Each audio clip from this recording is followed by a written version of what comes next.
नमस्कार. चला, आज एक इम्पॉर्टंट टॉपिक बद्दल बोलणार आहोत.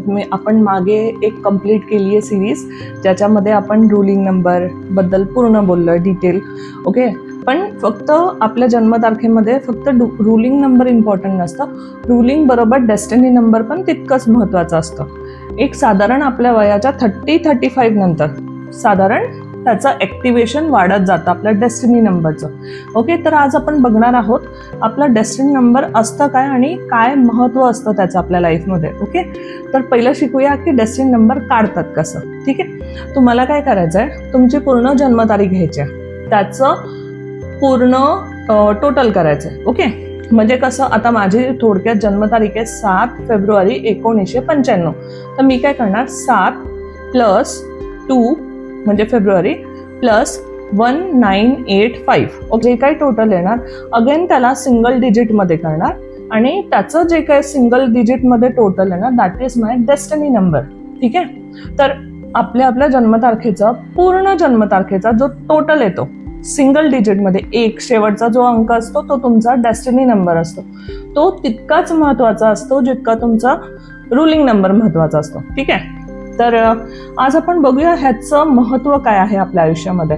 तर ह्याला मी शिकवत असते, माझे क्लासेस चालतात न्यूमरोलॉजीचे, त्याच्यामध्ये मी सांगत असते आपला जो रुलिंग नंबर आहे, आपली जी जन्मतारीख आहे, ठीक आहे, ती आपली ड्रायव्हर नंबर असते.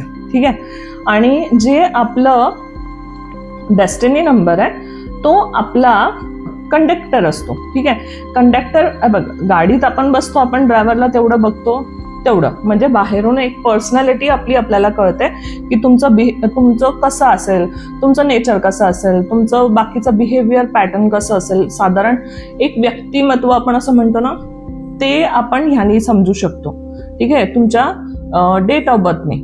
ओके, पण तुमचं जे डेस्टिनी असतं ना, ते दाखवतं की तुमचं भविष्य काय असणार आहे, तुमचे गोल काय असणार आहे, तुमच्या आयुष्याचं सोल पर्पज कुठेतरी आपण म्हणतो ते काय असणार आहे. ठीक आहे, आणि कुठल्या प्रकारे तुम्ही एंड तुमच्या लाईफचं करणार आहे. ठीक आहे, म्हणजे जसं कंडक्टरला माहिती असतं ना तुम्हाला उतरायचंय कुठे, त्याला माहिती, तो मेन रोल प्ले करतो ऍट द एंड. ओके, की ही तुमची डेस्टिनी आहे, इथून इकडे जायला पाहिजे.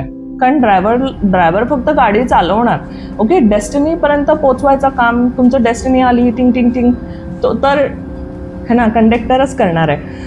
तर इतका महत्त्वाचा रोल प्ले करतो कंडक्टर नंबर आपल्या आयुष्यामध्ये. ठीक आहे, तर आज आपण थोडं डिटेलमध्ये बघणार आहोत प्रत्येक नंबरच्या कॉम्बिनेशनमध्ये तो कंडक्टर नंबर काय करतो. म्हणजे थोडक्यात माझं जन्मतारीख आहे 7, तर 7, 16, 25 कुणाची ही जन्मतारीख असेल त्यांचा रुलिंग झाला 7. ठीक आहे, तर 7 बरोबरचं कॉम्बिनेशन 1 असेल तर काय होणार, 2 असेल तर काय होणार, 3 असेल तर काय होणार, या गोष्टी थोड्या आपण डिटेलमध्ये डिस्कस करणार आहोत. तर चला व्हिडिओला सुरुवात कर. ओके, आता बोलूया रुलिंग नंबर 2 आणि डेस्टिनी नंबर 4 बद्दल. ओके, ह्या लोकांचं पहिल्यापासून बघितलं जातं की थोडं ओव्हर थिंकिंग खूप जास्त असतं, स्वतःवरती थोडासा विश्वास कमी असतो. ह्यांना ना लहानपणापासून जर अशा डेट ऑफ बर्थचे तुमच्याकडे मुलं असतील ज्यांचं डेस्टिनी 4 आहे, they are very creative, very good people, personality. But ना असं ते लहानपणापासून जर त्यांनी प्रॉपर आपल्या पर्सनॅलिटीवरती काम केलं, एक स्ट्रॉंग पर्सनॅलिटी बनवली, तर ह्यांचं फ्युचर खूप जास्त चांगलं असतं. 30-35 नंतर they are very helping nature kind of people, है ना, लोकांची पण मदत करणार, डिसिप्लिन राहणार. पण ते डिसिप्लिन अचानक येणार नाही आहे, त्याच्यासाठी you have to prepare yourself. म्हणजे पहिल्यापासून, बिकॉज मून थोडासा ना आळस पण देतो.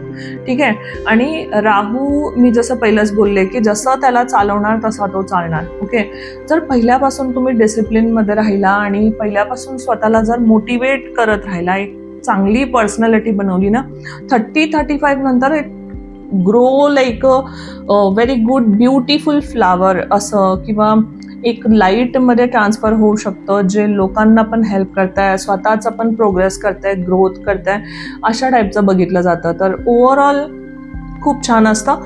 But you have to work very early, म्हणजे पहिल्यापासून. बाकीच्या लोकांचं काय होतं की नंतर त्यांच्यामध्ये ट्रान्सफॉर्मेशन येतात, बट राहू चेंजेस नाही आणत तुमच्यामध्ये. ठीक आहे, तुम्ही आहात ज्या दिशेने चाललात त्या दिशेनेच तुम्हाला अजून जास्त स्पीडनी घेऊन जाल. तुम्ही जर लहानपणापासून डिप्रेशनमध्ये असताल, लो एनर्जीमध्ये असताल, तर मग तो अजून जास्त लो एनर्जीमध्येच घेऊन जाणार तुम्हाला.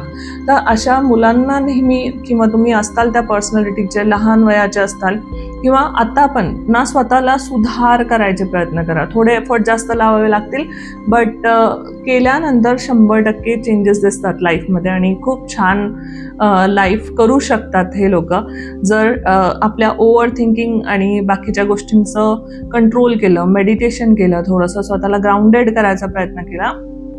आयुष्य ब्युटिफुल होऊ शकतं ह्यांचं.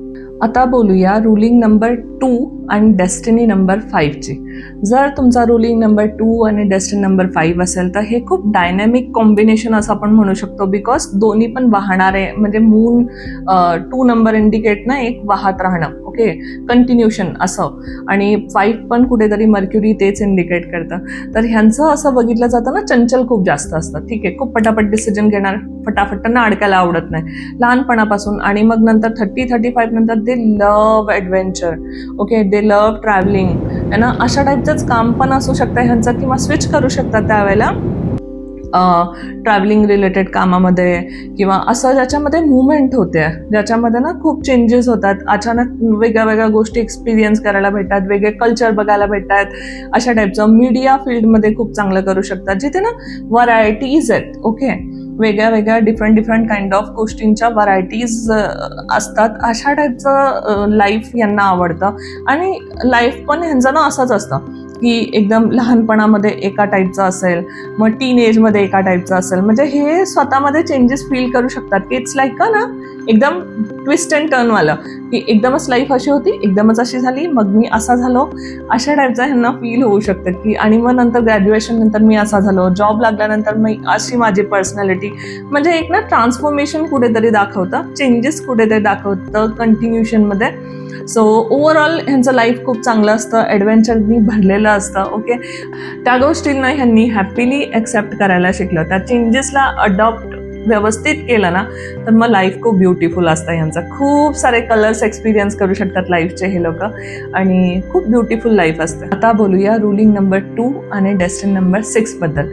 अशा टाईपच्या लोकांचं असं बघितलं जातं की they are very good harmony kind of person, आहे ना. खूप हार्मनी असते त्यांच्यामध्ये, चांगलं एकदम माइंडसेट असतं, आणि स्वतःसाठी चांगलं, लोकांसाठी चांगलं, फॅमिलीसाठी चांगलं, very caring, very loving kind of person असतात. आणि एक सर्टन एज नंतर ना दे आर व्हेरी रिस्पॉन्सिबल असं बघितलं जातं. स्टार्टिंगला असं असू शकतं की थोडंसं चंचल किंवा आहे ना अनरिस्पॉन्सिबल अशा टाईपच्या, पण हळूहळू जसं जसं वय वाढत जातं ना, they are very responsible person, आणि खूप म्हणजे ना त्यांना सर्व्हिस देण्यात, लोकांची मदत करण्यात खूप आवडतं. त्यामुळे लोकांमध्ये ना नाव पण खूप जास्त चांगलं होतं यांचं. 31-35 नंतर लोक किंवा समाजामध्ये खूप जास्त रिस्पेक्ट भेटणं, व्हॅल्यू भेटणं, अशा टाईपच्या गोष्टी घडू शकतात ह्यांच्याबरोबर. तर overall it's like beautiful combination असं आपण म्हणू शकतो. तर ह्यांनी खुशी त्या गोष्टी एक्सेप्ट केल्या तर, ओके. जर हे इरिटेट होत राहिले की अरे मलाच का माझ्यावर का, तर मग प्रॉब्लेम होऊ शकतो. म्हणजे हा किती आनंदाने जगतोय विदाउट रिस्पॉन्सिबिलिटी, ह्या पण गोष्टी येतात डोक्यामध्ये ह्यांच्या. पण त्या गोष्टी न करता, because this is my destiny and this is how I am, अशा गोष्टी जर एक्सेप्ट करून केलं ना, मग त्याच्यामध्ये आनंद शोधून काढतात हे लोक. आणि नेम, फेम आणि रिस्पेक्ट त्यांना भेटते, म्हणजे फॅमिलीतून, इनर सर्कलमधून, आउटर सर्कलमधून, त्यांच्या वर्क प्लेसमधून, असं होऊ शकतं. खूप हेल्पफुल येतं हे अशा टाईपचं. मान सन्मान तुम्हाला भेटू शकतो. ॲट द एज ऑफ 35 नंतर तर खूप जास्त रिस्पेक्ट करतात लोक तुमची, आणि यात तू खूप मदत केली आहे मला, थँक्यू सो मच, मी कधीच विसरू शकत नाही. अशा टाईपचे कॉम्प्लिमेंट भेटायचे चान्सेस असतात तुम्हाला.